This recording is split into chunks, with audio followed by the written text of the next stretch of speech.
Hello, everybody, and welcome back to the Drive Pink Dialogue. Tonight's episode, we are going to discuss last night's Leagues Cup final. I have a guest that will come on and join us in a minute to break that game down. We'll give out awards. I have rewatched it. We will talk about everything. But before we really get into the show, I wanted to start by discussing the events of the postgame in the immediate aftermath. As you guys know, on the Drive Pink Dialogue, we get ready for the live reaction, raw reaction. As soon as the game ends, we go live. And so we miss everything that happens immediately after the game. This has happened plenty of times this year where there's something that happens in the immediate aftermath and we don't see it at the time. But I did just want to say on behalf of the Drive Pink Dialogue, this was a really good game and a great atmosphere and a worthy final. Of course, Inter Miami does not come out on the winning end, but everything that happened after the game was pretty embarrassing for Inter Miami. I know that there was a lot of push with Luis Suárez spitting on an opposing team's assistant coach. I know he had some sort of fun comments after the game, so he clearly didn't take it as some sort of direct threat on his life or anything like that. But it's still sort of reprehensible, and I think there's been a lot of calls for him to be suspended for a long time or all these sort of excessive punishments.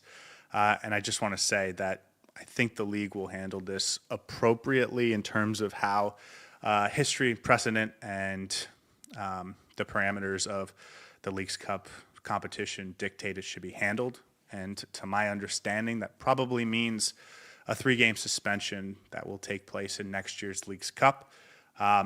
And if that feels appropriate to you, fine. And I think if beyond that you want to see something more serious, I do wonder if there's some avenue for Inter Miami to self-suspend Luis Suárez for an MLS game.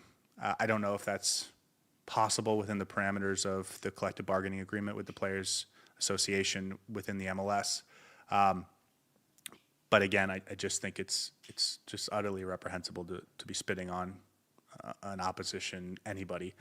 And so we did not really talk about it on the raw reaction, but that's because we weren't really made aware until after that.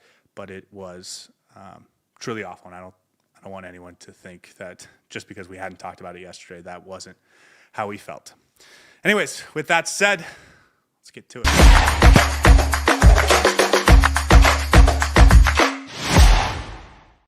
Hello, everybody, and welcome back to the Drive Pink Dialogue. It is episode number 163. I'm your host, Scotty, and I'm joined by Marc from the False Nine podcast. He has been with us before to break down some games, and we are lucky enough to have him again. Still not back home from his well-digging trip, but hopefully we'll see him soon. But in the meantime, we have the very wonderful Marc Gonzalez. So, Marc, how are you feeling after a very nice, long Labor Day weekend that had a pretty big black spot on Sunday night? But generally speaking, how are you feeling? Oh, I'm feeling good. Well rested. Great to have a day off today and get back to the work week tomorrow. But as you said, black spot yesterday, but we'll get into it now. Top line thoughts, because sometimes games are about the game and sometimes games are about much more. And I think when it comes to finals, it's almost always about much more, especially if you don't win. There's some soul searching to do. And in a lot of ways, everything that Inter Miami had accomplished over the course of the Leagues Cup kind of came crashing down in a 90-minute period. So before we get into the nitty-gritty, how are you feeling generally about the team, about the game, about the performance? I mean, where is your head at within the Inter Miami sphere so that we can have a sense of where this conversation is coming from? Yeah, I think it's the same as it's been all season. When you see this team lose and lose in a fashion that Messi's not up to his best or he's not leading the lines, this team really, really struggles. And nothing's changed from that. We talk about how much depth this team has, the players, the ability of certain players in certain spots, the manager. Nothing's really come together this year, and it's felt like it's just dragged on and kept over the course of each week. Each week, it's the same thing. and nothing really gets better. And when you think it gets better, it's one step forward and two steps back.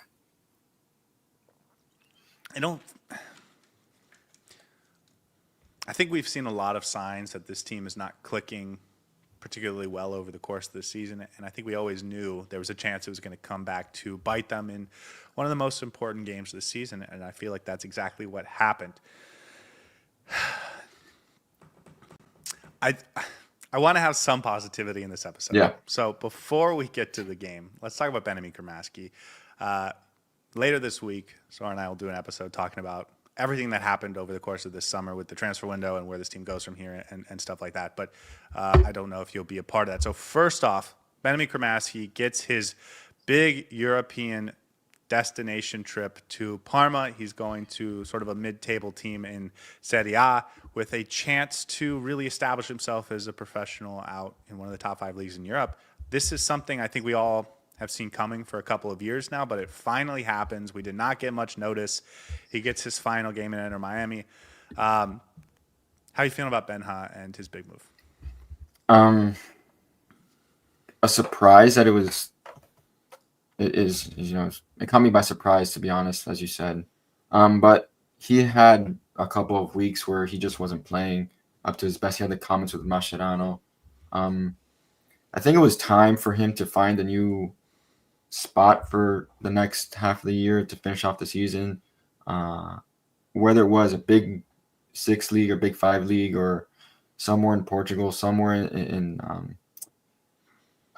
the Netherlands, but I think it's a move for him to clear his mind, to start fresh in a new team, in a new country, a new league, and really truly find his form again from 2 years ago. He hasn't been the same player he was. I do think the hernia surgery, and all that stuff kind of set him back last year, and then not really knowing his position this year and being backlogged in a midfield with so many players, and then having to play out wide, not centrally, and then losing that confidence when actually playing centrally, and just not being the same player we once saw. Yeah, Inter Miami goes this year from a 3-man midfield to a 2-man midfield, and all of a sudden, with Busquets, with Yannick Bright, with Redondo, with David Ruiz, with all of the guys in the midfield, it became very hard for Benja to get time at that natural sort of number 8 position. And I'm not even sure he's really a great fit for either of the midfield pairing in the current formation, but certainly that would be where he would fit in most naturally. That is maybe the story of why this ended in the way it did. But beyond that, and I think there's probably time to diagnose why everything went the way it did over the next couple weeks and months and years, really. Benja Cremaschi, I thought, was one of the most exciting things that Inter Miami had going at one point. I remember in 2023, him as our most creative playmaker and him making Coco Jean and Nico Stefanelli look like they didn't belong in the league because he was the creative outlet. He was a source of sort of hope for Inter Miami fans at a really dark time. And even when Messi and the cavalry arrived, he stayed in that starting 11. He had some gutsy moments, took a lot of penalties in that Leagues Cup run, was a starter in the final, was a starter really throughout that tournament, scored some clutch goals, a big one in that comeback against FC Dallas. His 2024, I thought, a little derailed because of that hernia surgery he had at the beginning, and obviously the rise of Diego Gomez made it difficult for Cremaschi because I think those two were always maybe competing for one spot, and Gomez blossomed into a special talent. And then this year, it just never seemed to click, whether it was the positioning, whether it was the new coaching staff, whether it was the lack of rotation, and not a ton of guys got a ton of minutes outside of sort of the locked-in starters. It almost feels like maybe this is the best for Cremaschi, and it was an opportunity to take that opportunity now while he has it. And now he's going to get the next year on loan in the Serie A. I called them mid-table. They're probably slightly below mid-table, bottom half of the table type team. But I actually think that might be best for Cremaschi because the electricity, the physicality, the athleticism, the never quit, those are the things that bottom half table teams really need. And so it could be sort of a perfect environment for Cremaschi to take advantage of all the things he's good at, and then sort of beyond that, developing the things that he really needs to improve at. And so I'm really happy for him. I hope he goes on to have a wonderful career, and I will always be proud that he comes from Inter Miami. Yeah, I mean, well said. Okay, I can see you're dying to get into this game. I'm a little surprised. I was trying to push it off as long as possible, but I guess the time has come. Let's start with the starting 11 because Inter Miami goes with almost the exact 11. One change, Baltasar Rodriguez comes out of the starting 11. Tadeo Allende goes in. Obviously, we'll talk about their performances over the course of the rest of this episode. But what was your thought process when you saw the starting 11 for this game? I pretty much said in my head that the back line was going to be Lujan and Falcon as a center back pairing, Alaba and Frey. And I thought it was going to stay the same as Baltasar was going to start over Allende. I was pretty shocked when Allende got the start. Seeing how Baltasar played for those 60 minutes that he got against Orlando, really being our best offensive weapon in that first half, being able to take players on, technically being able to tuck in and help Messi create through the middle. And, he's got the finishing ability that, Allende right now doesn't have. So I was a little shocked to see Allende get the start from Mascherano in this big game. Yeah, and considering how well I think the positive reviews I think everyone gave to Baltasar for his semifinal appearance, and it also could have been Segovia, and so the fact that he went back to Tadeo Allende, I think it pointed to a certain game plan that the team wanted to put out there. At least that's what it said to me, and I don't think that ended up coming to fruition. So I was not shocked, actually, when the lineup came out, but then when I saw how the team played for the first 20 minutes, it kind of became obvious that that was a mistake.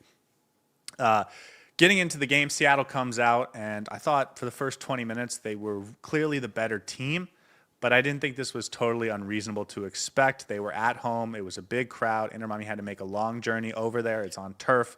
Inter Miami's not used to that. Seattle is. They have a lot of good players. So I didn't think right out of the gate it was particularly surprising that Inter Miami, or rather Seattle, looked like the better team. After about 20 minutes, and I did rewatch the game, it was maybe 15 to 20 minutes, Inter Miami did settle in. And they were, I thought, even for the most part in terms of the game state for much of that first half. But individual mistakes come back to cost Inter Miami. 26th minute, Gonzalo Lujan chases Jesus Ferreira sort of out of position, doesn't really come close to dislodging the ball from him, and takes himself out of position in the process. And Seattle now has, bypassing Gonzalo Lujan, a numerical advantage. The ball goes wide to Alex Roldan and then crossed into that space that was evacuated by Gonzalo Lujan for Osaze de Rosales, who heads it in sort of uncontested. I think the thing about this particular play is that it was so absolutely predictable that something like this could happen. I don't know if you watched when Sora and I did the LA Galaxy post game, and I spoke about how Lujan and Falcon like to step up into the midfield and chase Painsil, and it was going to bite them at one point or another. Seattle maybe saw that in game film. Ferreira's a good player. One touch, half turn, plays it out wide. If Lujan is going to step that hard, he needs to win the ball. It's that simple. Or don't step at all. Because if you don't step at all, it's a 4v4. You have a man-for-man advantage with defenders, and you just play to keep the ball in front of you. For him to step out there, I mean, it's inexcusable.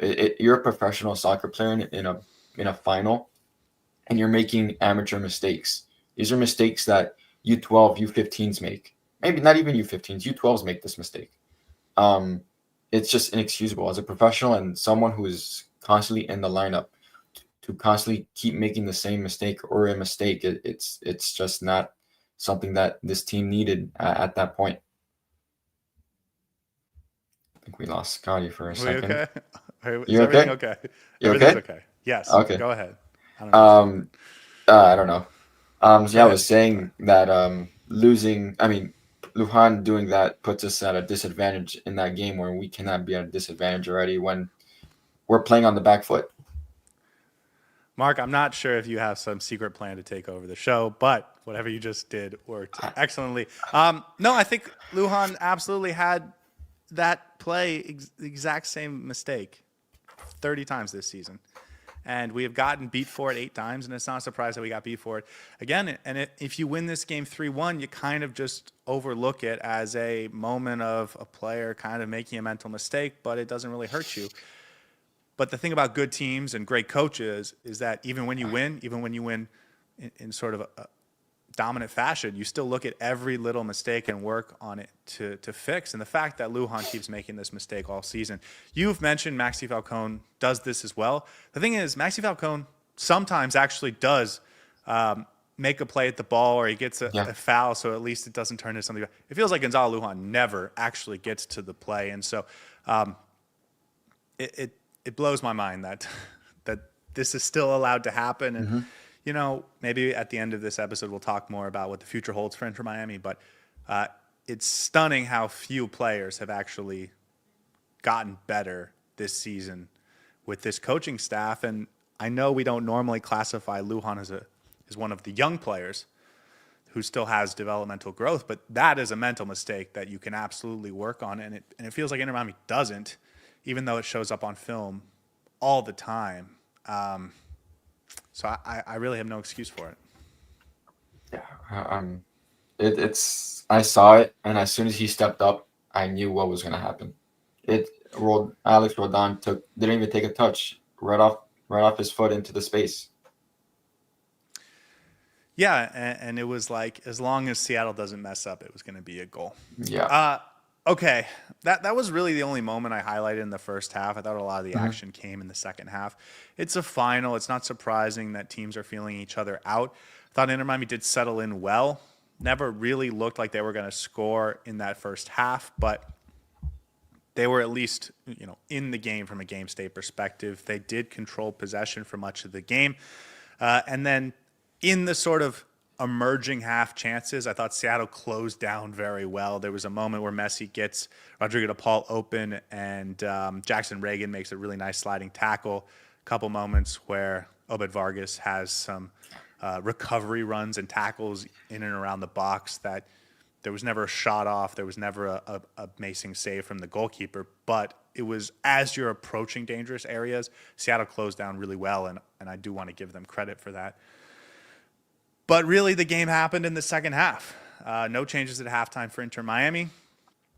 And then the first big moment, 50th minute, Suárez receives the ball and has a phenomenal turn to put the ball into space for Lionel Messi, who gets the ball probably inside the 6-yard box and skies it.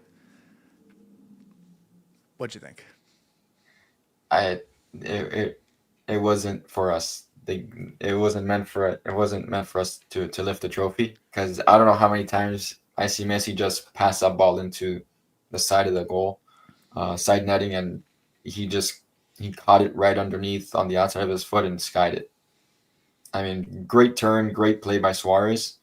I can't even explain it, because Messi is bearing that chance whenever he gets it again. Yeah, and for that to happen in a final is disastrous, really. And it was Messi's one real opportunity in this game. Yeah, it was. I know he had a couple of moments where he tried to get a shot off, but there was a block right at the point of contact. But in terms of Messi really having an opportunity to put the ball in the back of the net, this was the moment. And within the 6-yard box to sky it, it's so uncharacteristic for this player, and it's so maybe representative of why this game didn't go Inter Miami's way. But obviously that was the opportunity for Inter Miami to draw the game. But there was another one. 10 minutes later, 60th minute, Luis Suárez puts sort of a similar ball through into Tadeo Allende, where Allende also gets a 1v1 with the keeper, maybe more from the penalty spot than within the 6-yard box, but still an opportunity you would expect a forward player at this level to convert. Listen, we saw Angulo miss a similar opportunity on Wednesday night for Orlando City. I think it's more of a crime when this happens from a superstar like a Suárez or a Messi than it is from an Allende, who we know is not a tremendous finisher, but you want to make a name for yourself, you want to be a hero, convert that chance. Again, if they converted both of those, it's 2-1 Inter Miami in the final 30 minutes. And all of a sudden, you have a lot of defensive options. You got a lot of midfielders you can bring in. You can muck up this game. And Inter Miami might get out of there with a victory. And we're all celebrating and we're talking about how everything is fine and dandy at Inter Miami. But instead, they don't get converted. And Inter Miami doesn't really have another chance for the rest of the game. I will note, Seattle makes a substitution right after that moment from Allende. Both Danny Leyva and Koso Rienzi come into the game. They took out their striker and a midfielder, got two midfielders into the game. So numerical advantage in the midfield. The first 15 minutes of that second half, Inter Miami was able to really compress Seattle into their own half. And they were able to dominate possession and the game, really. Those subs from Brian Schmetzer, I thought, changed the game again. Seattle was able to play out, and Inter Miami was no longer able to just sort of force feed opportunities into the box. And Inter Miami couldn't create anything from that point on. There's a moment in the 73rd minute where Paul Rothrock has a 1v1 versus Ustadi, and Ustadi makes a really nice save, so I wanted to give him credit for that. But really the last two moments are the two goals. 82nd minute. Anunga off the bench drives into the box, and Bright goes in for the tackle and sweeps out the back leg. It's a penalty. Yannick Bright knows it right away, and Alex Roldan converts it. They go up 2-0, and that was the ball game, really. Yeah. And Javier Mascherano makes the sub for Cremaschi after that, and it, it was sort of a capitulation at that point. And there is another goal in the 89th minute, but 82nd minute, really, the game ended because of Yannick Bright sweeping the leg and getting a penalty in the box. Yeah. I felt on that play, or that 79th to 82nd minute, if Yannick Bright's, I always think to myself, if you're going to go down in the box, win the ball. He kind of, his back foot clipped the back leg, and it was a clear pen. At that point, he's already at the byline with turning back, or with the ball pretty much stopped. Just stand him up and hold and wait for defenders to arrive and clear the ball if anything. But I guess it was a moment of desperation. He just had no idea what was behind him. And it was unfortunate, like you said, at 2-0, 82nd minute, the game was killed off. Yeah, and I don't want to be unfair to Gonzalo Luan, because we did just spend a whole minute talking about his mistake. The thing is, this is the one time Yannick Bright's going to do this all season, and it's not sort of a consistent infringement type issue where we see him do this every single game. It's unfortunate. It's very unfortunate it happens in the final. Ultimately, Inter Miami was not going to get the equalizer anyways, so it's tough. You feel bad about it, especially as the player. I'm sure he feels terrible, but that's what gives Seattle this game and this win. Again, 89th minute, Paul Rothrock gets a celebratory goal to make it 3-0. But I thought for the most part, Inter Miami was in this game. Probably the worst team, but not in a significant way. Seattle deserved to win, but maybe the 3-0 flattered them a little bit. This was a close game for 82 minutes. And Inter Miami had their chances to win it, but they didn't convert on them. And Seattle was eventually able to kill it off. Yeah. Unfortunate that it ended the way it did with that pen.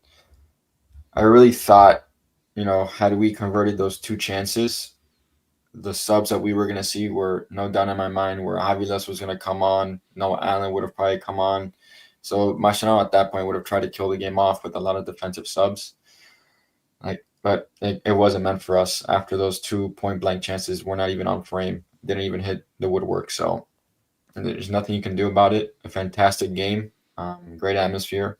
Leagues Cup definitely won in terms of, that final with, how Seattle showed up and the stadium and how they played and all that stuff. So it was good for them. Yeah, well, we'll come back to Miami in a minute, but let's use this as an opportunity to talk about Seattle. That is a good team across the board.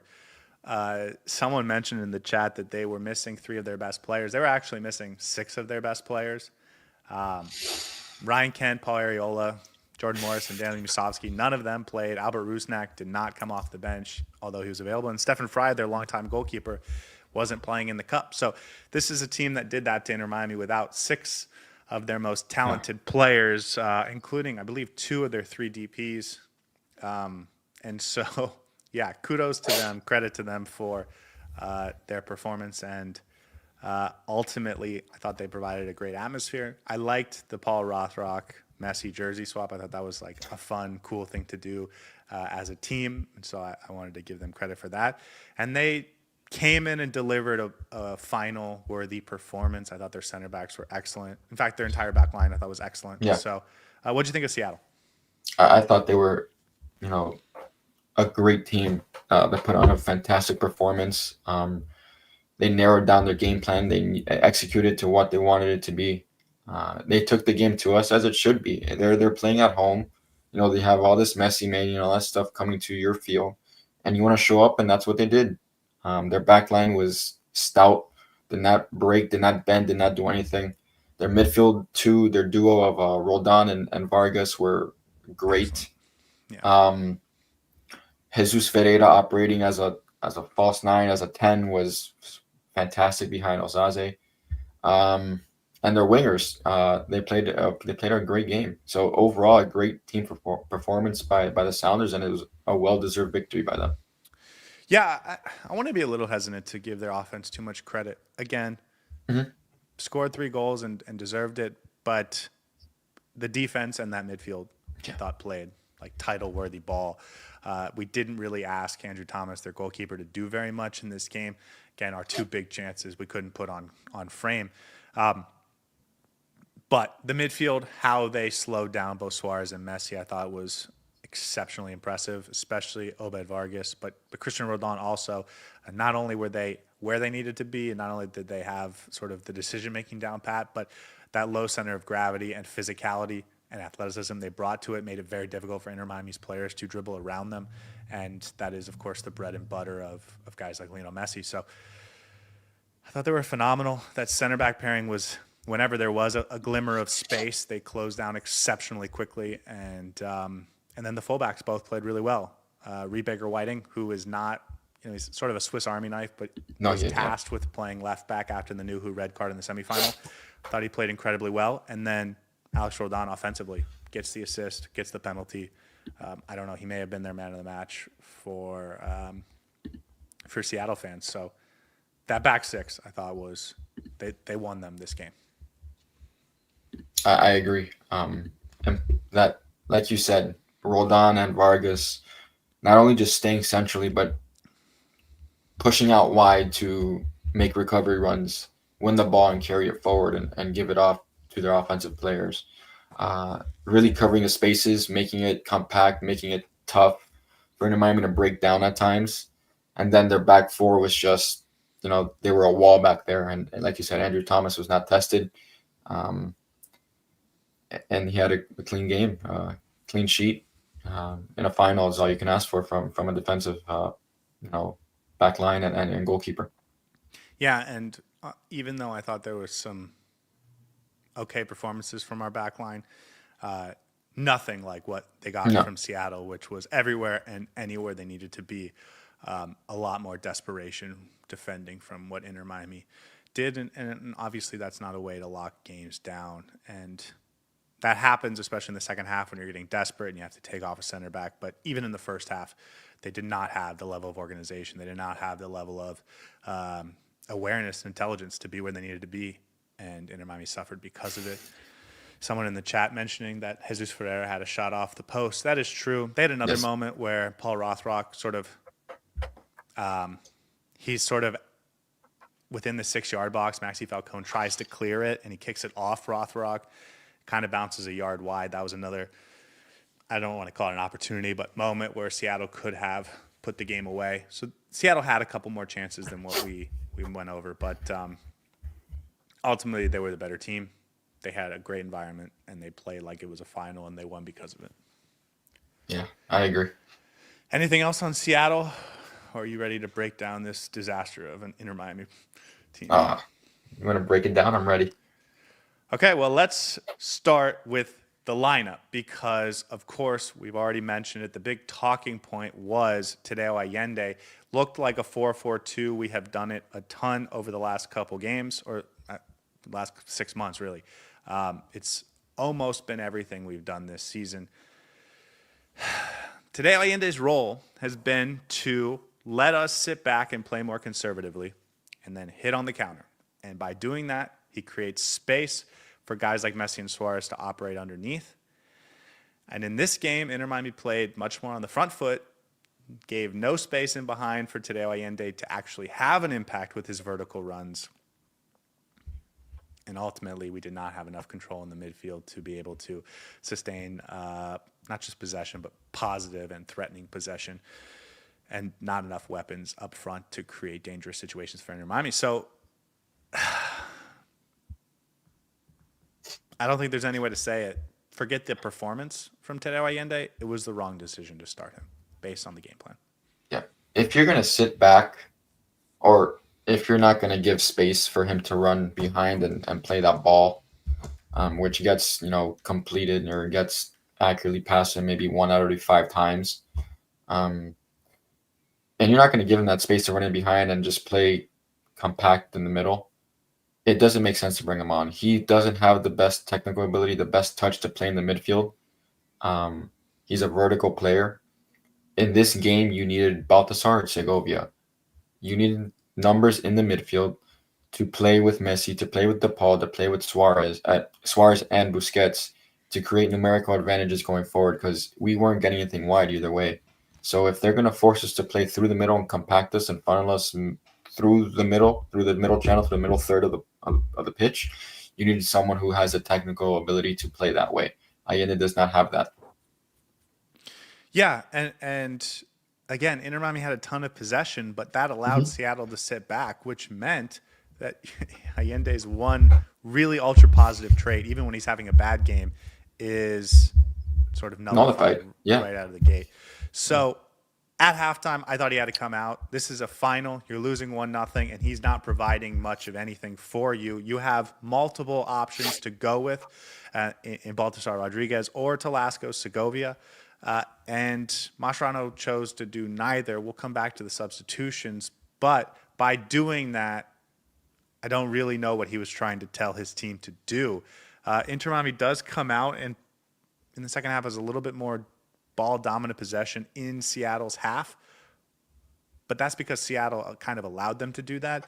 And then as soon as Seattle made some substitutions to re-energize their game, Inter Miami could never get control of this game from that point on. Yeah. I mean, the second half starts and Allende is no longer on the right. He's on the left now, trying to play link up with Alba or get something going on that end, but it just didn't work either way. And as you said, Mascherano didn't make the subs. Seattle sat back. And then when Seattle made those subs, we had already made a couple subs that, were questionable, and they beat us on fresh legs. One of the other things that I think is frustrating about this team, and it's not something we've talked about a ton this season, but it becomes more obvious when you get to a final. Inter Miami doesn't do the little things well. They are so reliant on their talent to score them goals and win them games that it feels like they almost purposely neglect the little things you can build advantages in during the games. One of those is set pieces. We've almost given up talking about how Inter Miami takes corners because it does feel like they have 3 sort of plans. They either do that sort of outside the box pass to Jordi and he just tries to take it one time. Messi goes for an Olympico, or they just go short to either Messi or De Paul and then just sort of play it out from there. Talk to me about why it's so unbelievably frustrating to me. So maybe I'll just have to let you rant about it for a minute. That they don't ever work on set piece opportunities, and it clearly shows. It's mind-boggling as to why we just don't have an in-swinging ball every time from a corner. Create chaos in the middle of that 6-yard box. When you play it short, you're leaving one defender at the halfway mark or even at the center circle.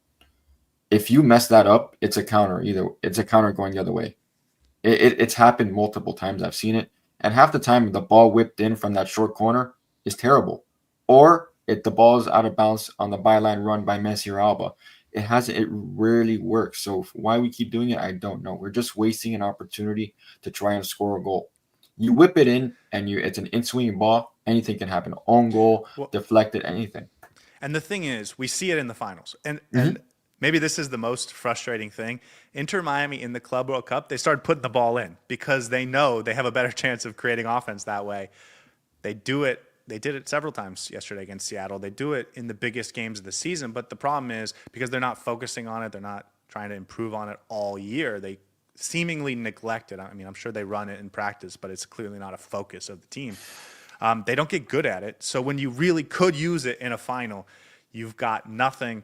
One of the things that really bothers me is last night Ian Frey's the last man back, and I understand that Gonzalo, Lujan, and Maxi Falcone don't have a ton of pace for recovery in case there is a transition opportunity, but Ian Frey is one of your only threats in the box to actually put the ball in the back of the net.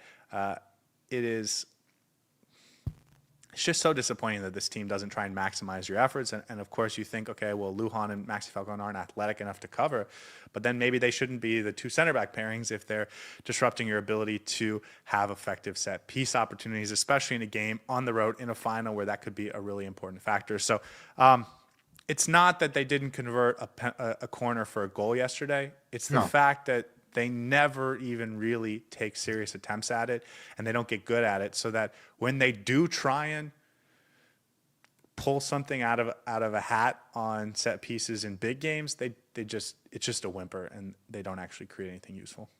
I mean, yeah, when we're struggling to create anything against the run of play or anything without a set piece or without a direct free kick or indirect it it it's so frustrating when we just give up possession. And not only on corners, I've seen it multiple times. Messi or whoever it is, Busquets on a restart free kick, they just try to whip it deep, whip it up the pitch, and it's out of bounds half the time. At that point, when you're struggling to get anything going offensively, why are you going to give the ball back to the opposing team? It doesn't make any sense, and it goes to show that the coaching staff or the step piece coach or whoever they have there, I mean, nothing is being implemented because I see no changes in any corner that we've taken this year. No, and then they go back to the ultra basics in huge games, and then they don't have anything to show for it. Mm-hmm. Last thing, I know what you want to talk about. In possession, Busquets dropping in between the center backs. Talk to me about what you were seeing yesterday. Busquets is the best player to ever play this game at making line breaking passes. And he doesn't make those from the center back line, from the defensive line. He makes those in between the forward line and the midfield line of the opposition in the middle of the pitch. So having him there in between the two center backs and having Yannick Bright try to make those passes or try someone else, it's a disservice. He is the best player at finding Messi, Suárez, Busquets, Alba, anyone on a half turn, on a full turn, on a turn, plays the ball 1-2, gets it back, and it's an over the top, or it's a through pass right in between two defenders, and we've seen it multiple times. But he doesn't make it from the defensive line, so you lose someone, you lose an offensive player when you have him back there. Well, just to play devil's advocate, Mm-hmm. I don't think you lose that if the opposition is coming forward and you sort of have space in behind where a guy like Tadeo Allende or Jordi Alba can attack the space. Like, he's still capable of making that pass. Of course. But in a set and disciplined defense that was playing relatively low, there's no space for those passes. And so you lose some of the long ball ability from Busquets. But in theory, that role is supposed to be taken up by Yannick Bright, who we understand is not nearly as good as Sergio Busquets, but also Rodrigo de Paul, who I thought has, in that aspect specifically, has certainly under-delivered over most of his short Inter Miami career so far. So I don't know if that's a Busquets problem or if it's a Rodrigo de Paul problem. But you're right. We did not have that in yesterday's game, where that ability to take it from the midfield and put in threatening balls through to any of our forward players outside of maybe one or two isolated incidents that Suárez tried to turn into something. So it's an excellent point. But ultimately, like, the big thing about this game is, and maybe keeping a big picture is smart. This team has gotten rid of a lot of their depth, a lot of their role players. They have not rotated a ton, so a lot of those players, even if they're still here, are not in good form. The coaching staff is not going to win them games. I think maybe that's a fair way to put it. Yeah. And really, they rely on Lionel Messi to win them games. And when Lionel Messi did not have a great game and he did not show up with a brace, they didn't really have any answers. Again, I know the final score is 3-0, but Inter Miami was in this game for 82 minutes. They had a chance to get the equalizer. You know, you never know what happens once the game gets equalized. You don't know if Seattle starts to panic. You don't know if Inter Miami gets all the confidence in the world, because they sort of have some positive momentum for the first time. And the offense just had nothing for them. Again, two really excellent opportunities by Luis Suárez, created by Luis Suárez, not converted, one for Allende, one for Messi. But aside from that, they had very little answer for what Seattle was throwing at them for much of this game. And I think that's the big picture here, is without Messi being fantastic, they didn't have any bite. But the blueprint was there. I mean, we've seen this. This is nothing surprising. We saw this at Vancouver. We saw this at Chicago. We've seen it multiple times this year. It's if it's not Messi, it's a bust, and you cannot win games like that. It's impossible. You know what? And that's the point, is that you've now, as an Inter Miami and Javier Mascherano, you've built a team that can't win games if Messi's not great. And here you are in a final, a chance to win a trophy and kind of get your season on track. If they had won last night and then they win the MLS Cup, this would be a great year by almost any measure. Mm-hmm. And now it's teetering on really bad, because Lionel Messi, and listen, we understand he's coming back from injury. It's on turf. It's a 7-hour plane ride to Seattle. The defensive midfielders for Seattle were all over Messi. Like, there are excuses for Messi's performance, but all of that could have been predictable, and they still didn't have any answers. And I think if you had told us Messi wasn't going to play well, nobody would have predicted Inter Miami to find a way to win this game, because that's how it's been all season. Yeah. I mean, I'm not one to make excuses. I'm not blaming turf. I'm not blaming the plane ride. It's just what this team has become and what it's been coached or managed to become. It's solely dependent on Messi. And that's the sad truth about the season for Inter Miami. Quickly, because I think we'll get to a lot of this in awards, but what did you think of the substitutions from Mascherano?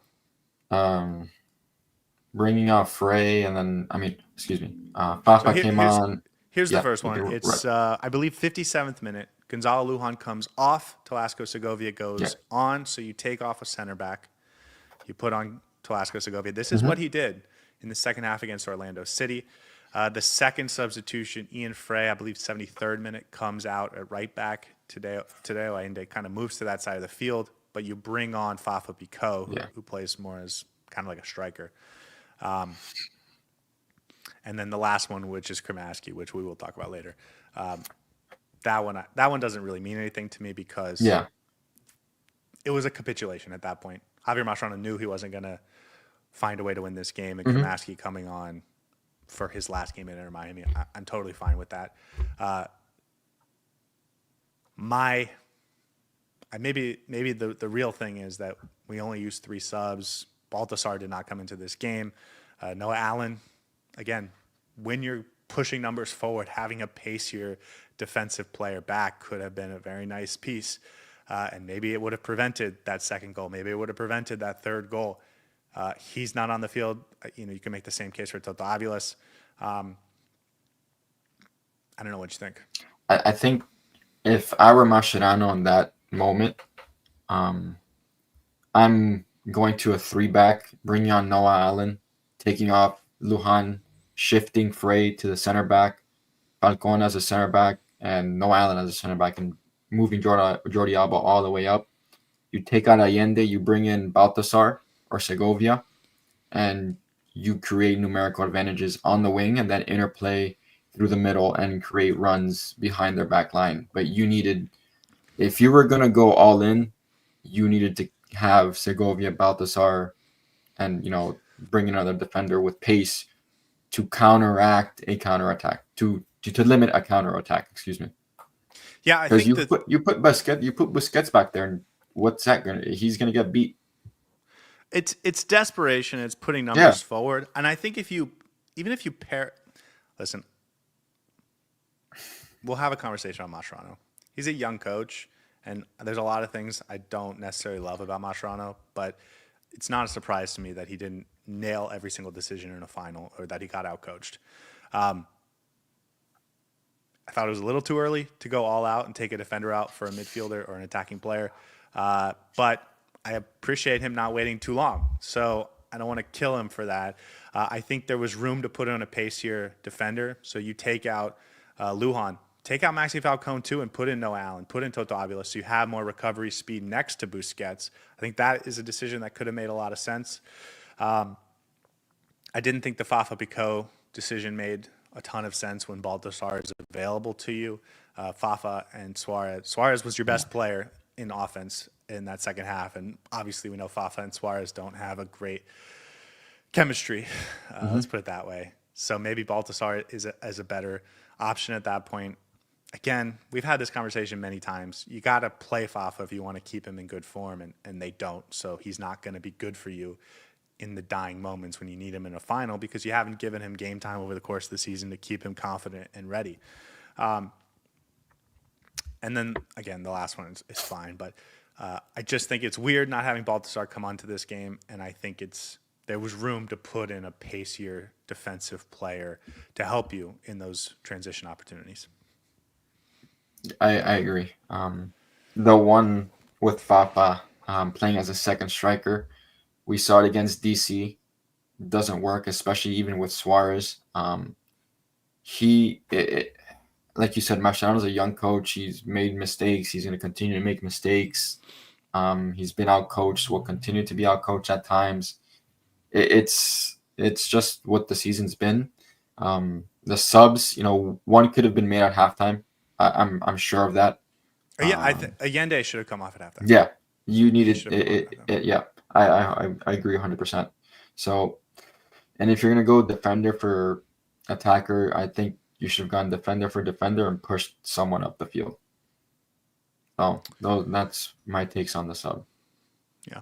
Okay, let's get into awards because we've already talked about this game more than I ever wanted to. So let's get to awards. And then because I do want to have a conversation about what comes next for Inter Miami. So let's just kick into it. It's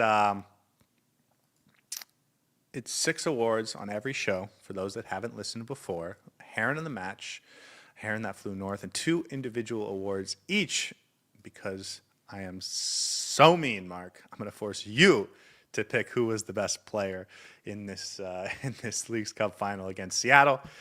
Tell us, who was the man of the match? I could have gone 2 ways for this, and I think in my head, or maybe 3 ways, they were all deserving. I'm going to give it, and this is no flack on any other players, because I think the 3 that I had in my head were great in what was a 3-0 loss, but I'm going to give it to Maxi Falcone. I thought he was he really took initiative when there was space in front of him to get forward, to try to create something when nothing was coming to fruition for offense. Carrying the ball forward, playing it out wide or playing it centrally, then being able to recover, make tackles, be solid defensively. I thought he played a solid 90 minutes defensively, and he took that initiative when Busquets would drop back. If Busquets wasn't receiving the ball, he's playing it to Messi. He's playing it to De Paul. He's trying to get us going. And I thought that we needed that in this game. Yeah, I thought pretty highly of Maxi Falcone's performance yesterday as well.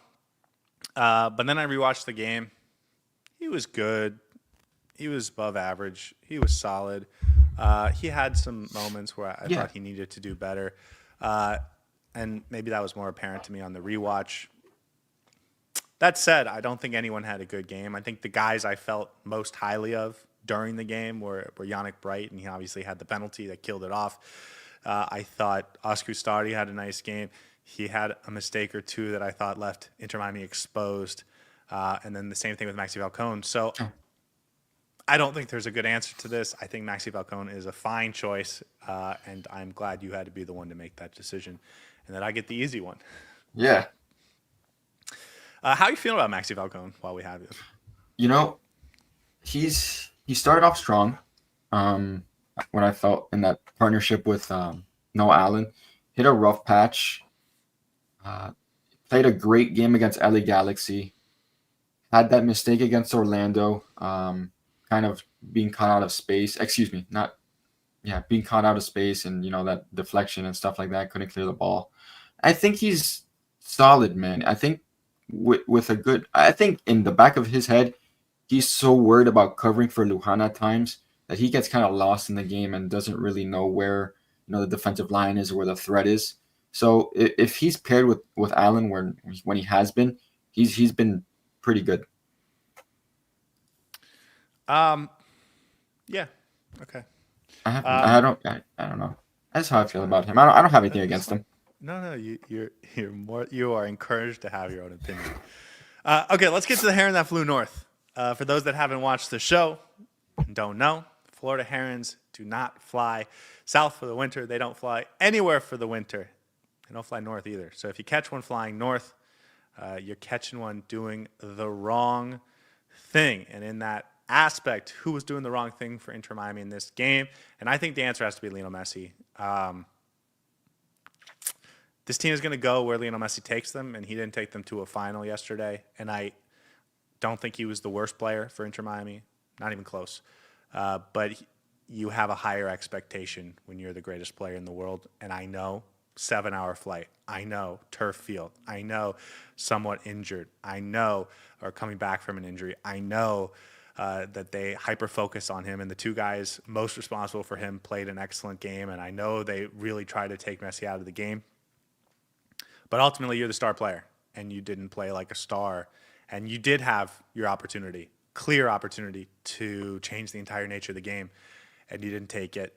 And so, yeah, I think Messi gets the heron that flew north because he's responsible for driving this team to victory, and he didn't do that yesterday.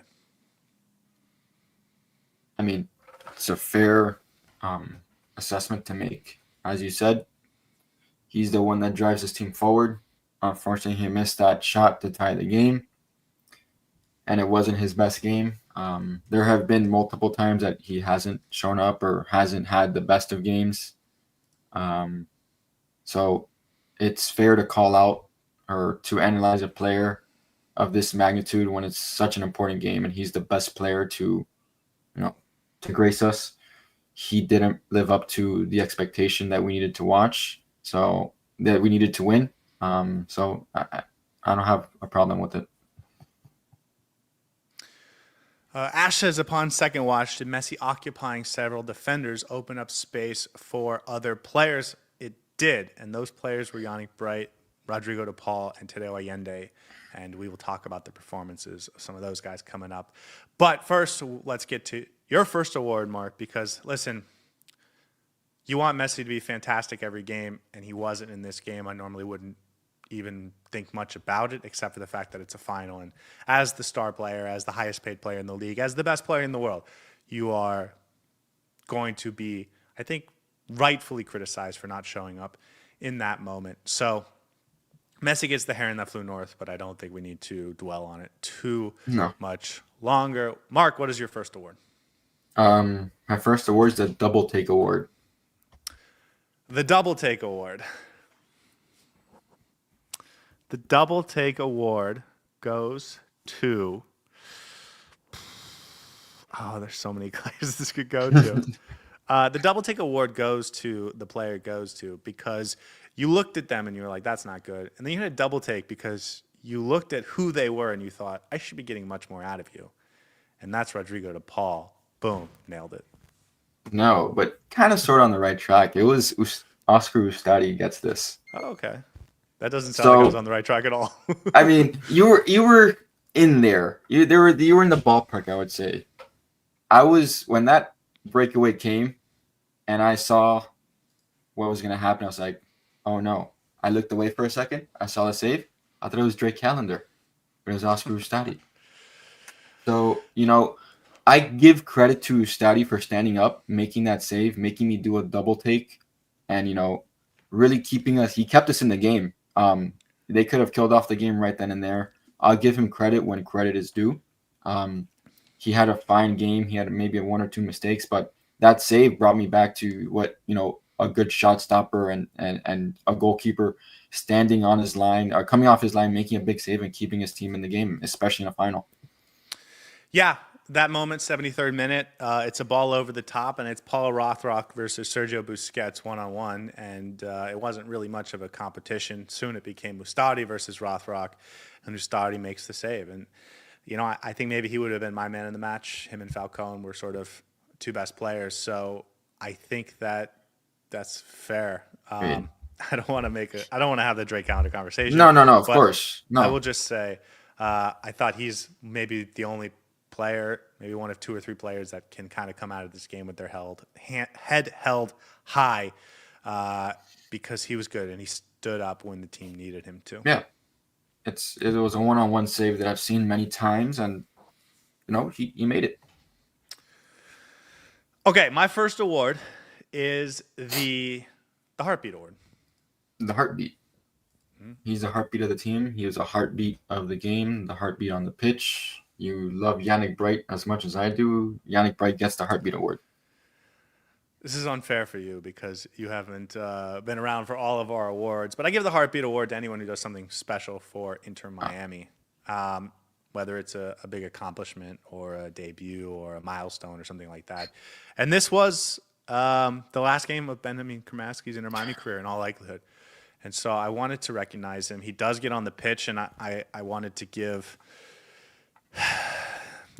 a small golf clap to Javier Mascherano for making sure he saw some minutes in this game and didn't just let him sort of sit on the bench for his final Inter Miami performance.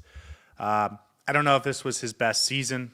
I think he's probably ready for the next step, and I don't know if this current Inter Miami team is the right environment for him to keep growing. But as we talked about in the beginning of the game, I think there's a lot of good moments in Inter Miami that are directly tied to Benja Cremaschi's contributions, and those are going to end as of today. So congratulations to him on the big move, and I look forward to watching your career from here on out. And I'm glad you got to play in one last final for the Herons.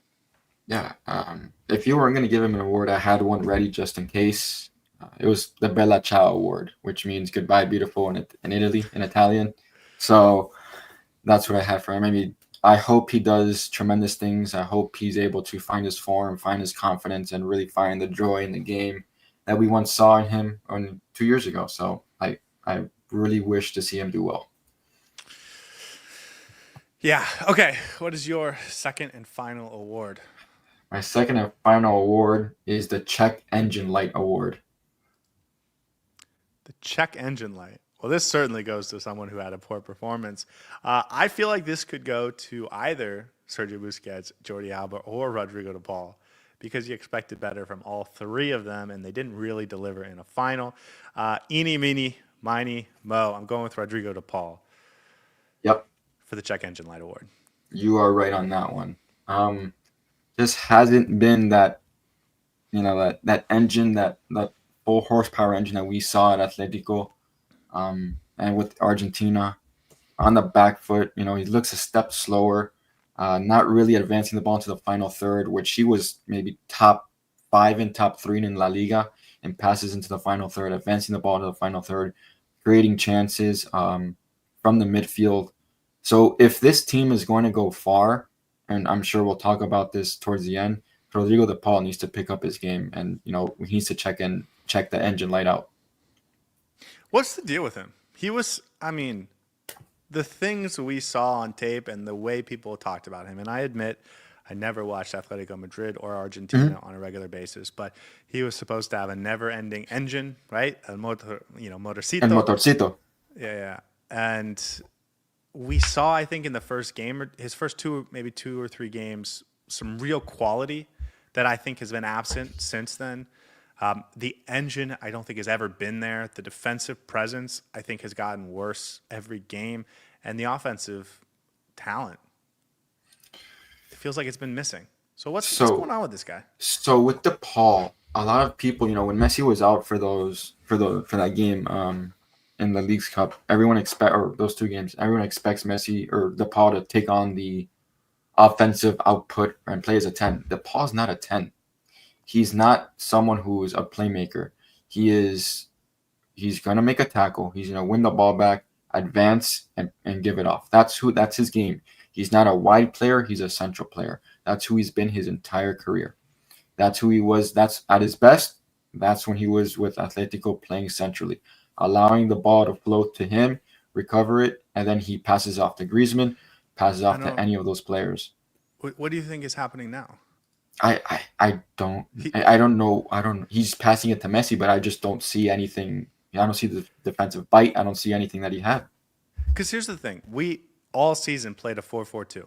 In the beginning, I think maybe it was more of a 4-2-3-1. But over the last 4 months, maybe since late March, it's been a 4-4-2 pretty sustainably. And Rodrigo de Paul over the last couple of games has been placed as that right-sided midfielder. But he hasn't played as a right-sided midfielder. He's drifted in almost the entire game, and all of a sudden it looks, aside from when we are defending deep and out of sustained possession, it's more of a 4-3-3 than anything, and it's Yannick Bright and it's Rodrigo de Paul playing as those dual eights with Busquets behind them. That's supposed to be what Rodrigo de Paul does. It's not like we're shunting him out wide and forcing him to play a winger. He's doing everything that he's supposed to have been good at. For the amount of time that he's taken the ball from the back line and dribbled, I never saw him do that at Atletico. Atletico was playing it to Koke, and Koke was turning or on a half turn, playing it to De Paul, and De Paul was making an advanced run and making that final pass. So I don't know what the deal is right now. I mean, I know, to this comment, I know he's not a playmaker. I've seen him play before. So using him as a playmaker is not going to be to the best of his skill set. Well, I mean, correct me if I'm wrong, but I feel like that's when we saw him at his best in Inter Miami so far. It's those first game or two of the Leagues Cup, and Messi got injured after 14 minutes, and he took over that role. But since Messi's come back, I don't think he's. No. I think he's been really pretty underwhelming. When I say when he's not a playmaker, I mean he's not going to take on a defender 1v1, step over, body feint, look for the pass. He's a lot simpler. He's on a half turn, play it in between spaces, settle the ball down, play it wide. Yeah, but he's not doing that. That's his. He's not doing that effectively. I know. Not effectively, but there are times where I see him do it, and I'm like, why can't we continue doing just do it again? And do it again. Okay. I just want to make sure there's no confusion. I think we understand what he's supposed to be as a player, and I just don't think he's bringing it's not consistent. And I don't think we're seeing it much, if I'm being honest, over the last 4 or 5 games. No. And beyond that, it is – I don't think it's because of something Inter Miami is asking him to do that he's not comfortable with. I don't think it's because Inter Miami is shunting him to a position or a part of the field he's not really able to play in. I think they're letting him be himself, and he's missing passes. He's not really dribbling past guys like we saw in that first game or two. Those progressive carries that he's supposed to be so good at, I don't think we've seen much of that. So I don't know. Are you worried about this? I mean, he's given the ball. He's turned the ball over a lot. That's the thing that worries me. Him not being able to find a simple pass and just turning it over. I mean, his play right now has me kind of worried. I'm hoping, the international break can, get him back into form, and Inter Miami need to hope for it. Sean says he's had no offseason either, but I and this is a point Sor has made a couple times when we've talked about him, but The thing is, if he was still at Atletico Madrid, he'd be expected to play 90 minutes at a high level in La Liga over the past several weeks. Like he should be in form and 90 minutes fit at this point, even if he had never come to the MLS. And by coming to the MLS, he may have missed 2 weeks of vacation, but it's not like he missed 6-week vacation. No, I mean, He can let his whole body recover. Atletico was the first team out of the Club World Cup, so whatever he got was that rest. Okay. Again, I don't know if we can even keep talking about De Paul because something's not there. There's some piece of information we don't know about, and it would just be speculation at this point. Okay, my last award is the Ofer Award, like in baseball. 04, like 04? 4 or something like that. The golden sombrero. That's what they call the golden sombrero. Only if you strike out. Yes. They're not all strikeouts. They're just all outs. The Ofer Award. Someone who went 0-4 on their chances, on their crosses, this screams Allende. But it's Jordi Alba. I'm giving it to Jordi Alba because he had some incredible crosses into the box on Wednesday night against Orlando City. And in this game, his crosses were 0-for. I don't know how many he ended up trying to put into the box or trying to put over the top to Messi or trying to put a through ball through. 4, 5, 6, however many times he tried it, he went 0-for. Again, Rodrigo de Paul did not show up in this game. Sergio Busquets did not show up in this game. Jordi Alba did not show up in this game. And I think those are the guys that you need to show up if you want to win tournament games like this and if you want to win tournaments. And they didn't. We've already talked about Messi and we've already talked about De Paul. I guess Busquets is not going to get an award for this episode, but Jordi Alba does not escape my fury. He gets the 0-for award because he wasn't there and he didn't show up in this game either. Yeah, the crosses dwindled down a lot in this game from Jordi Alba in terms of completed crosses. There was one that he played across the 18-yard box where Messi. Oh, no, excuse me, I'm thinking of the wrong game.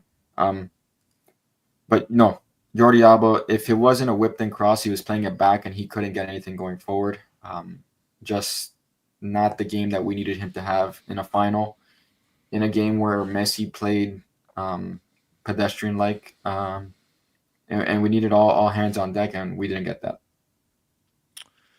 Yeah. So, and again, I think this is representative of De Paul. I think it's representative of Busquets, who even before being put to center back and really being put under pressure defensively, I didn't think was having a particularly good game. The stars didn't show up, and I thought Suárez had 20 good minutes, but aside from that, your stars didn't show up, any of them, and you're going to lose finals if that's the case. Yeah. So that explains it. Anyone else you wanted to talk about? I mean, it was a final, so we're going to hyper-analyze everyone. So, but is there anyone specifically you wanted to give an award to that we haven't yet? No. I think we gave awards to everyone that I thought was deserving of an award, whether it was good or bad. Ian Frey kind of really didn't do much. He had a tough game going forward. The offensive output, or his offensive abilities have been hindered a bit, I guess, by the style of play that the other teams have been trying to play against us. He gets forward, but there's really nothing in the box. I thought he had another okay, maybe below average performance. Yeah, I agree. I know people were surprised to see him come off for Fafa Picault, and I don't necessarily love the sub from the Fafa Picault perspective, but I think it's understandable to take Ian Frey off. Like, I think there's other guys that could have come off too, but I don't think Ian Frey was sort of drowning himself in glory. So I think that's fair. Yannick Bright, I thought had a pretty good game. 1 or 2 turnovers, but he felt like one of the only players that really brought the intensity of a final. I thought he was everywhere for Inter Miami, especially when they turned the ball over, and in a lot of ways kept Inter Miami in this game in the midfield. Really held the midfield together well. He had some really nice progressive through balls. A couple of them didn't come off, but a couple of them did, and it looked really nice a couple times. But ultimately, he gives up a penalty. It is obviously a penalty. It's a mistake by him, and it's the moment that ends the game. So I don't think you can give Yannick Bright good marks for the game. Yeah. But in terms of a guy who showed up for the moment for 82 minutes, I thought he did that. Yeah, he had some very positive moments, especially in a part of this game where I always thought he's just been getting better and better at is those progressive runs and progressive passes into the final third, those through balls out wide, and really finding your quote unquote star players to make a play. And he held it down in the midfield while doing that. Yeah. And then the other two players we've already touched on, Gonzalo Lujan. I mean, he makes a mistake that cost the team a goal. And Tadeo Allende was not the right piece for this game. Should have come off at halftime. Unbelievable that he goes 90 minutes. But that's on Javier Mascherano, I think. He misses the big shot in the 59th to 60th minute, and we all suffer because of it. Nick Smith says, after the first ball over the top to Allende and the defender, which was Reed Baker Whiting, the left back, outran him, it was sort of over. And I pinpointed the exact same moment in the first half where there's a ball over to the top down the right side, and Reed Baker Whiting, who is even with Allende, just beats him for pace and gets the ball, recovers, and it turns into nothing. And as soon as that happens, I just, as a coach, you have to say, okay, the pace over the top's not giving me anything in this game, which means Allende is not giving me anything in this game. I have to make a change here. Yeah. And that is the moment that I said to myself, okay, you have to take him off at halftime and bring in either Baldassar or Segovia, someone that can change the nature of the game in the midfield. And so to me, it was clear from first 25 minutes that Allende was not going to be an impactful player in this game. Yeah, agreed 100%. As I said before, if they're going to shrink the field and really compact us and we're going to have possession, we need someone else in that midfield that can play technically and has the ability to break down a defender or a midfielder in small spaces. And Allende's not that player. Or at least to overload the midfield. So To give us a numerical advantage. Yeah. No, I agree. I thought I thought they got that for a little bit when Segovia came on, but Seattle adjusted really quickly. Segovia comes on the 57th minute, and Seattle makes their subs in the 61st minute. So for like 3 or 4 minutes, Segovia did come on and make a difference, but Seattle adjusted very quickly. It's great coaching. It's a coach who knew exactly how he wanted to counter the Segovia move. He predicted it for Mascherano, and Brian Schmetzer deserves a lot of credit for how he coached that game, because those subs came in and I thought they ended really Inter Miami's big chances, which were seemingly coming for the first 15 minutes of that second half. Talasco Segovia, I think, probably deserves a little bit of praise. I thought he was solid when he came on. Certainly there was a lot worse performances. And then Fafa Pico, I didn't think really did much. So Yeah. we can save that conversation for another day, which means it's time to judge Javier Mascherano. And we can transition this into a bigger picture conversation about Inter Miami from here on out. Where are you at with Mascherano? It's tough, man. Because I know there's a lot of people calling to fire him, this and that. And in the back of my head, who's next? Who are we gonna bring in next? What's the next plan? Who's the next manager? I think it's just Mascherano, as you said, is a rookie coach. You said this at the beginning of the season. You said the word freshman. I remember. That was what you I do remember. what you labeled. Yeah, that was my you word. labeled him. That was your word, Yeah. freshman. And the back of my head, I was like, he's right. He's gonna make freshman mistakes game after game. It's a learning process. But at some point, a freshman starts to learn and starts to make adjustments. I have yet to really see that from Mascherano on the big stages and the big games. And the lack of rotation or the lack of subs, the lack of tactical adjustments, the lack of, preparedness for the games. We've seen a lot of chats even tonight and certainly yesterday about Mascherano getting out-coached. And we have not talked about it in that term, in those terms, a ton so far because it's true. Mascherano absolutely got outcoached. And we've sort of framed this more on Messi, more on some of the big players not really stepping up, a couple individual mistakes that were predictable. And I think the reason for me that I'm not laying a ton of the blame on the feet of Javier Mascherano is because there was no way he was ever going to outcoach Brian Schmetzer in this game, ever. Since the day you hired him last November, he was never going to outcoach Brian Schmetzer. And they knew that, and we knew that, and Brian Schmetzer knew that, and Inter Miami's front office should have known that, and Lionel Messi should have known that. So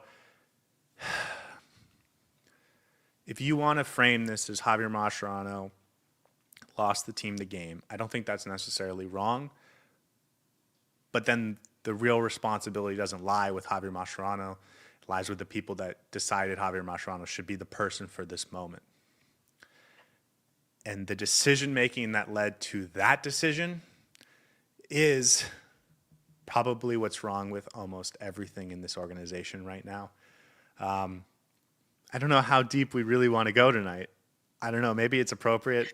We can go by how the chat feels. We can go by how you feel. We don't really have a time limit. So I guess my question is, how can Inter Miami salvage this season? Is there salvaging this season?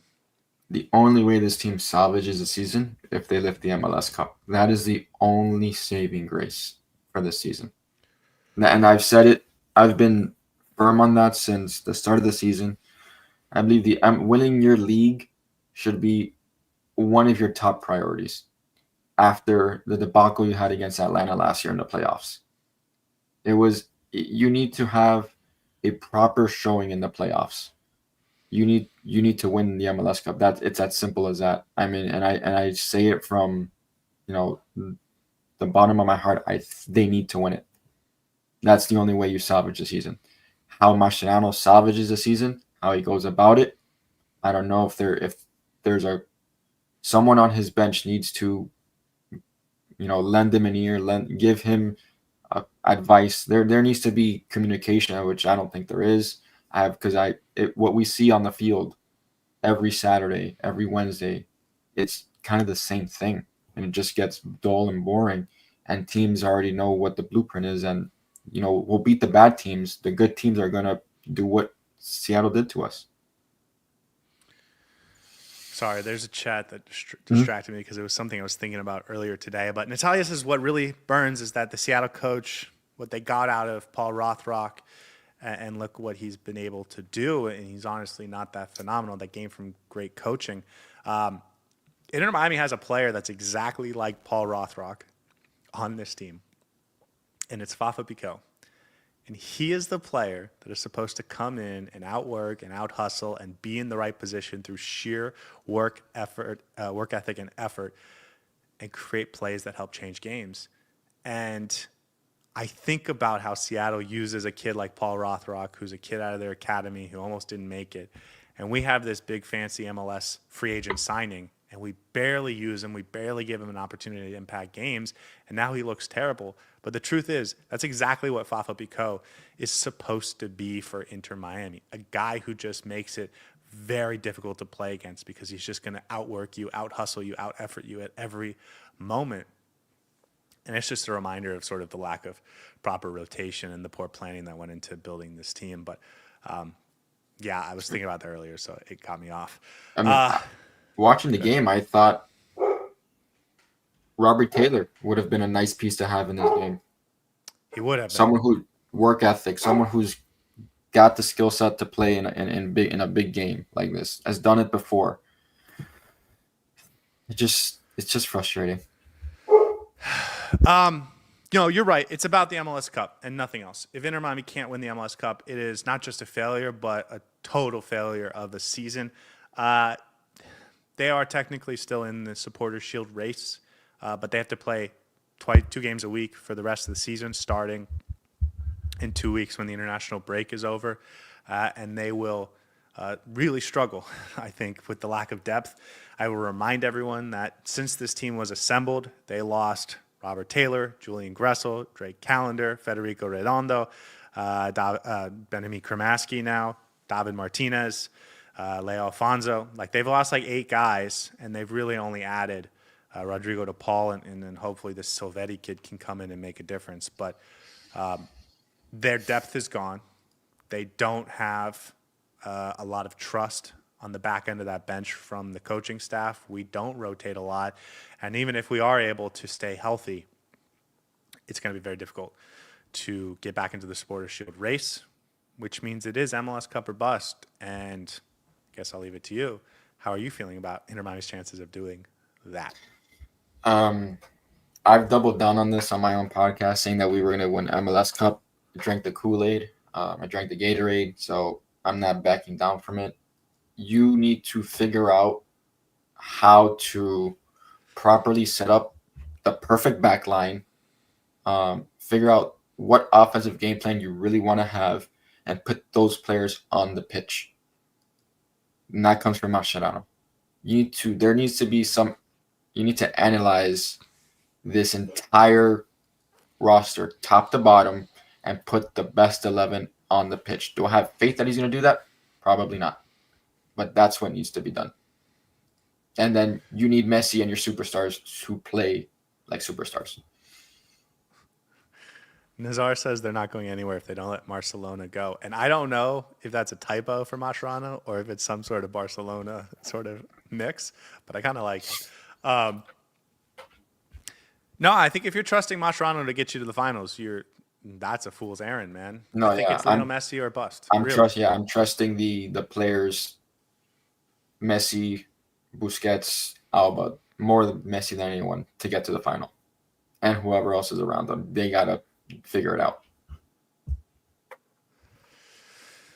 So what do you think? Chances? Give me a you feel good. I mean, I get your blind faith. I get you're sticking with your prediction and all that. But really, but give me your honest putting thoughts. that aside. Are you nervous about your prediction? Yeah, 100%. 100%. 40% chance maybe is where I feel right now. You think there's a 40% chance Inter Miami's going to win the MLS Cup? 35, 40%. That's crazy. It's a lot. I don't think any team has more than a 15% chance. So to call it 35, oh 40%. wait, okay. When you put it like that. Yeah, when you put it like that, or when you put it like it's that, not like you're in the final and it's just you versus one other team. No, you're right. You're right. When you put it like that, 4%. And in retrospect to what the other teams have in, like you said, 15, 10, 11, 12.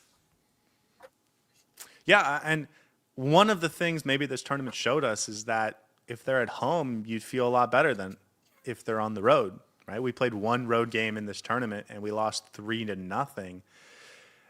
They can still get home field advantage, but it will require them to, if not win the Supporters Shield, like be right there and win first place in the East, right? Right now, the Supporters Shield leader is Philadelphia, so you'd have to pass them. They've got an 11-point advantage on Inter Miami, right? 4 games in hand for the Herons, but still, they're going to have to be near perfect if they want to repeat as Eastern Conference front runners, and that's the only way you're going to get home field advantage throughout the playoffs, or at least until the final. And if that's not what Inter Miami does, I don't know how anyone could predict Inter Miami to be the team that goes through at this point. That said, and I've always said this, it only takes 5 wins. And would you put it out of the realm of possibility that Lionel Messi gives you 8 or 9 goals over the course of 5 games? I wouldn't. And if that's the case, then I think Inter Miami can absolutely win. I've seen crazier things done in the NCAA tournament. So, Messi, let's do it in the MLS. I mean, if this team, let's say, hits a hot stride or a hot streak, and it's like any other team in sports, when you hit a good patch of games and you start winning and you're hot going to the playoffs, it's very hard to beat you because it seems to be you're clicking on all cylinders. And if somehow Inter Miami starts to click on, if somehow everything aligns and the planets align and the skies open up and, the pitch is nice and bright and gold and all that stuff, and Inter Miami's playing beautiful football, they can win 5 straight. Along the lines of home field advantage, Mhm. Did your opinion change through this tournament about how important it is for Inter Miami to get home field advantage through the playoffs? No, I think it's the same. I think home field is extremely important for this team. Um, it's they. I would almost say is they need it. So you still think the rest of this regular season is hugely important for them to Yeah. be successful so that they Oh, can set themselves up yep. and go in with momentum? Yeah, because if you're going in 3 losses and a draw, and you're sitting in fifth, third, or fourth, or whatever it is, and that's your last 4 games and going into the playoffs, you're worried because you're going away and you may not win.